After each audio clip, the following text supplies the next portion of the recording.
विकल्प लाखों मिलेंगे, राह भटकाने के लिए संकल्प एक ही काफी है मंजिल तक जाने के लिए। जय हिंद, राम राम, राधे राधे। आशा करता हूँ आप सब बहुत अच्छे होंगे। आप सबका स्वागत है हमारे YouTube चैनल धरती में। समर अभी शेष है। आइए आज डिस्कस करेंगे हम नोबेल पुरस्कारों के बारे में। ठीक, कैसे इनकी शुरुआत हुई नोबेल पुरस्कारों की, कब से ये दिए जाते हैं, किन क्षेत्रों में दिए जाते हैं और 2022 के नोबेल पुरस्कार हैं वो किस किस व्यक्ति को किस किस क्षेत्र में प्रदान किए गए हैं। ठीक, तो आइए इस वीडियो की शुरुआत करते हैं। सबसे पहले हम देखेंगे नोबेल पुरस्कार की पृष्ठभूमि क्या है, नोबेल पुरस्कार शुरुआत कब से हुए हैं। तो एक बहुत ही चर्चित वैज्ञानिक रहे नोबेल, अल्फ्रेड नोबेल, स्वीडन के वैज्ञानिक थे। अल्फ्रेड नोबेल ने जो अपने जीवन था उसका जो अधिकतर जो जीवन था वो किसमें लगा दिया था, रिसर्च में लगा दिया। इन्होंने अल्फ्रेड नोबेल ने लगभग 350 या उसके आसपास खोजें की थी, जिसमें एक बहुत ही चर्चित इनकी खोज थी डायनामाइट का आविष्कार। डायनामाइट जो है वो एक क्या होता है, विस्फोटक होता है। डायनामाइट के आविष्कार के दौरान क्या हुआ था, डायनामाइट का जब आविष्कार इन्होंने किया तो इनके पिताजी के कारखाना था जिसमें इन्होंने डायनामाइट का जो आविष्कार था करने के बाद उसका उत्पादन प्रारंभ किया। डायनामाइट के आविष्कार करने के बाद अल्फ्रेड नोबेल ने सबसे ज्यादा पैसा और सबसे ज्यादा ख्याति प्राप्त की। तो डायनामाइट का जब ये उत्पादन कर रहे थे उसी दौरान एक विस्फोट हो गया और विस्फोट के दौरान कई सारे निर्दोष मजदूरों की मृत्यु हो गई और उसी में इनके एक भाई थे जिनकी मृत्यु हो गई। जिसके बाद क्या हुआ, अल्फ्रेड नोबेल बहुत ज्यादा ही दुखी रहने लगे। तो अल्फ्रेड नोबेल ने सोचा, अपने दोस्त से एक कहानी शेयर की कि इससे बढ़िया ये होता कि मैं अपने जीवन में कुछ अच्छी उसका आविष्कार करता, मतलब विस्फोटक से हटकर कोई ऐसी चीज का आविष्कार करता जिससे किसी व्यक्ति को जीवन मिल सकता था। ठीक, इसी को लेकर वो बहुत ज्यादा गंभीर रहने लगे और 1896 में इनकी क्या होगी, मृत्यु होगी, जबकि इसका जन्म कब हुआ था 1833 में। जब इनकी मृत्यु हो गई तो मृत्यु से पहले इन्होंने एक वसीयतनामा तैयार किया था और उस वसीयतनामा में इन्होंने कहा था कि मेरी संपत्ति का जो हिस्सा है उसमें से एक हिस्से से एक संगठन स्थापित किया जाए जिससे आने वाले जो समय में जो लोग देश कल्याण या भविष्य में जो कल्याण के लिए, विश्व कल्याण के लिए जो कार्य करेंगे उनके लिए पुरस्कार प्रदान किया जाए। 1896 में अल्फ्रेड नोबेल की मृत्यु के बाद एक संगठन स्थापित हुआ। 1900 में जो संगठन स्थापित हुआ उसका नाम रखा गया अल्फ्रेड नोबेल फाउंडेशन। ये नोबेल फाउंडेशन है, 1900 में स्थापित हुआ और इस नोबेल फाउंडेशन ने 1901 से नोबेल पुरस्कारों की शुरुआत की। और पहले जो पुरस्कार थे या पहले नोबेल पुरस्कार कब दिए गए, 1901 में दिए गए। और 1901 में जिस समय नोबेल पुरस्कारों की शुरुआत हुई उस समय उसके लिए 5 श्रेणियां थी। वो 5 श्रेणी कौन कौन सी थी या 5 क्षेत्रों में दिया जाता था। तो एक तो आपका था भौतिकी, दूसरा था रसायन, तीसरा आपका था चिकित्सा, चौथा आपका जो था शांति और 5वां आपका जो था वो था साहित्य। तो इन 5 क्षेत्रों में नोबेल पुरस्कार की शुरुआत की गई थी शुरुआत में। लेकिन अभी जो वर्तमान में दिए जाते हैं वो कितने क्षेत्रों में दिए जाते हैं, तो आपको ध्यान रखना है वर्तमान में जो नोबेल पुरस्कार दिए जाते हैं वो 6 क्षेत्रों में दिए जाते हैं। इसमें एक जो नया क्षेत्र एक जोड़ा गया है अर्थशास्त्र। ये जो अर्थशास्त्र का क्षेत्र जोड़ा गया है ये स्वीडन की जो सेंट्रल बैंक है उसने जोड़ा है। ठीक, 1968 में स्वीडन की जो सेंट्रल बैंक है उसने एक नए पुरस्कार की शुरुआत की अर्थशास्त्र के क्षेत्र में। क्योंकि ये अर्थशास्त्र का जो है ये नोबेल पुरस्कार नोबेल फाउंडेशन के द्वारा नहीं दिया जाता है, इसे कहा जाता है कि अर्थशास्त्र का नोबेल पुरस्कार है। वास्तविक में ये नोबेल पुरस्कार नहीं होता है क्योंकि ये नोबेल फाउंडेशन के द्वारा नहीं दिया जाता है। तो 1968 में शुरुआत हुई किसकी, शांति अर्थशास्त्र के नोबेल पुरस्कार की और पहला अर्थशास्त्र का नोबेल पुरस्कार 1969 में प्रदान किया गया। ठीक, और यह भी ध्यान रखना है जो 5 क्षेत्रों में पूर्व में जो दिए जाते थे या जो पहले से 5 क्षेत्रों में दिए जाते हैं वो सभी कहां प्रदान किए जाते हैं, तो वो आपको ध्यान रखना है प्रदान किए जाते हैं स्वीडन में। ठीक, और जो शांति का नोबेल पुरस्कार है वो कहां प्रदान किया जाता है, वो प्रदान किया जाता है ओस्लो में। ठीक, तो ये अलग अलग जगह आपको ध्यान रखना है। जो भी पैसे की व्यवस्था होती है या जो भी प्राइज देना होता है उसका प्रबंधन कौन करता है, तो सभी के प्राइज का जो प्रबंधन है स्वीडन की जो सेंट्रल बैंक है वो करती है। उसमें जो अल्फ्रेड नोबेल की संपत्ति का एक हिस्सा जमा कर दिया गया है, वहां से जो भी उन्हें ब्याज के रूप में प्राप्त होता है वो उससे क्या करते हैं, प्रत्येक वर्ष नोबेल पुरस्कार प्रदान करते हैं जो 1901 से कंटिन्यू दिए जा रहे हैं। ठीक, ये तो क्या होगी, इसकी पृष्ठभूमि हो गई।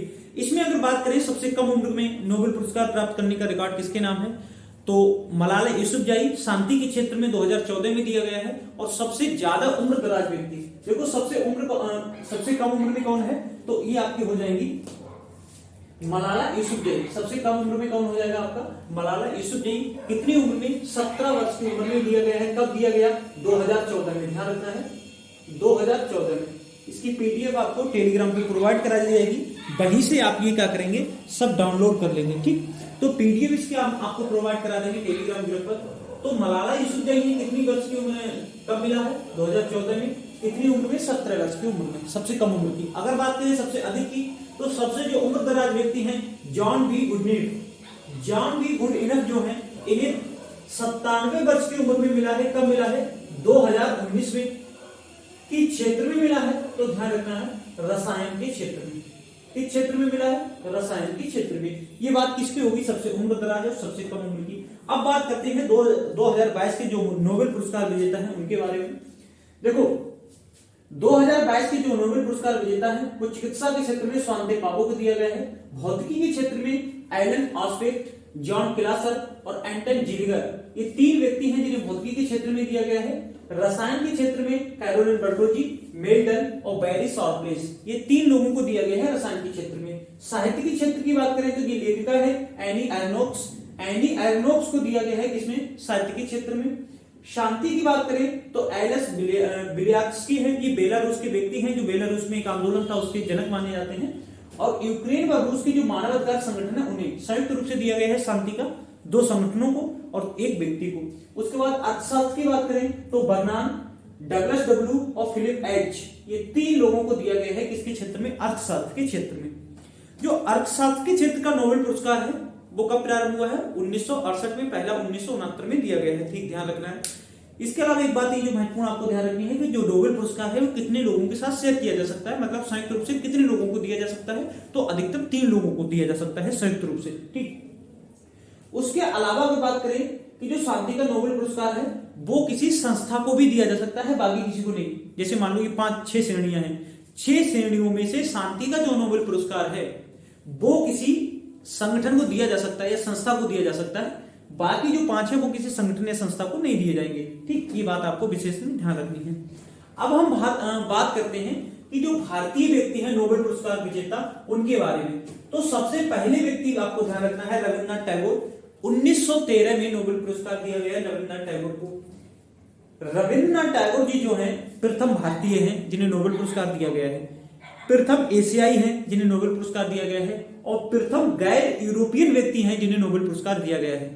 मतलब यूरोप के बाहर अगर पहली बार किसी को दिया गया रविन्द्रनाथ टैगोर को, अगर एशिया महाद्वीप की बात करें पहली बार दिया गया रविन्द्रनाथ टैगोर को, और अपने भारत की बात की जाए तो सबसे पहले किसे दिया गया है? रविन्द्रनाथ टैगोर को। क्योंकि रविन्द्रनाथ टैगोर भारतीय निवासी हैं इसलिए भारतीय के संदर्भ में भी पहले हैं, एशिया के ही संदर्भ में पहले हैं, और यूरोप से हटकर पहली बार किसी व्यक्ति को दिया गया है तो गैर यूरोपियन भी हो जाएंगे।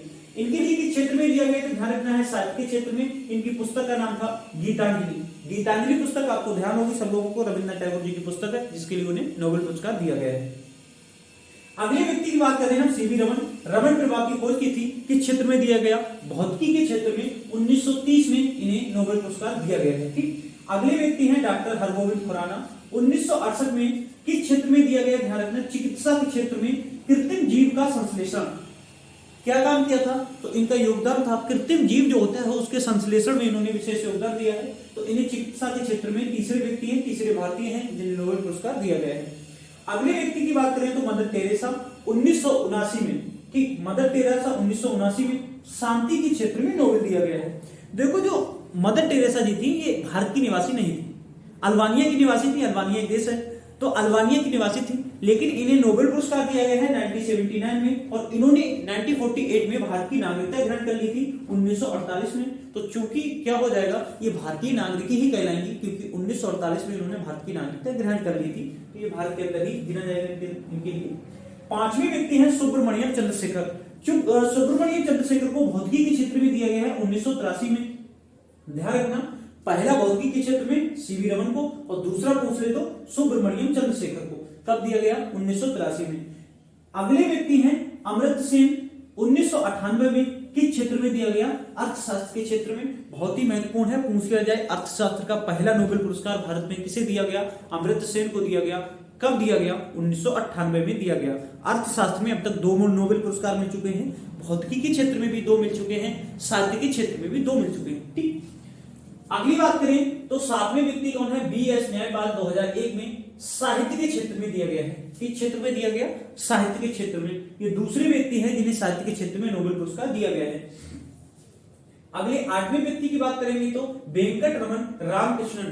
कब दिया गया? 2009 में। किस क्षेत्र में? रसायन के क्षेत्र में। ठीक, अब ये व्यक्ति हो जाएंगे रसायन के क्षेत्र में कौन से? रसायन के क्षेत्र में इससे पहले किसे दिया गया है? ठीक, किसी को नहीं। रसायन के क्षेत्र में कौन से व्यक्ति हो जाएंगे? पहले व्यक्ति हो जाएंगे वेंकटरमन रामकृष्णन।